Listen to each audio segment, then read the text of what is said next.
So, as I've always said, workplace incidents are not caused by unpredictable events. They're usually the result of unmanaged risk within operational systems. Today, let's look at an actual case study that I've managed, showing the difference between operations before and after a proper risk assessment. A warehouse I was working with was experiencing repeated problems. Manual handling injuries were increasing. There were frequent near misses between forklifts and pedestrians. Workers were becoming fatigued during peak delivery periods, and absenteeism was starting to affect productivity. Management responded in the way many organizations initially do. So they issued more safety reminders, workers were told to be more careful, PPE enforcement increased, and incidents continued to be reported after they had happened. But the core issue remained unchanged. The organization had not properly assessed the system of work itself. No one had fully evaluated how workflow was designed, how the traffic moved through the warehouse, how workload pressures affected workers, or whether staffing levels matched operational demands. The controls in place were largely reactive. Then we conducted a structured risk assessment. The assessment identified congested forklift routes, poor visibility at crossing points, repetitive lifting demands above safe thresholds, excessive overtime during peak periods, inconsistent supervision on night shifts, and limited access to mechanical handling equipment. These steps revealed something many organizations typically overlook. The operation had been designed around output targets rather than human capacity.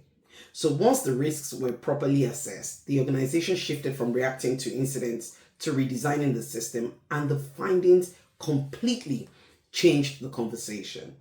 Traffic flow within the warehouse was changed, pedestrian walkways and barriers were introduced, mechanical lifting aids were added, shift scheduling was also reviewed, excessive overtime was reduced, additional staffing support was introduced during peak demand periods.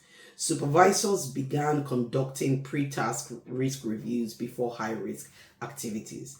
And instead of only monitoring incidents, we moved and started tracking near misses, fatigue indicators, and control effectiveness in real time. Also, leadership accountability changed. Operation managers became directly responsible for ensuring controls remained effective during day-to-day operations. What we found was that within 6 months, manual handling injuries reduced significantly, near misses declined, worker reporting improved, and productivity stabilized even with less overtime. You see, the improvement did not come from simply telling the workers to work safely. It came from redesigning the operational system around safe and sustainable performance. And that is the purpose of risk assessment. Not the paperwork, nor compliance theater, but understanding how work is actually performed, where pressure accumulates, and what controls are needed to keep people safe under real operational conditions.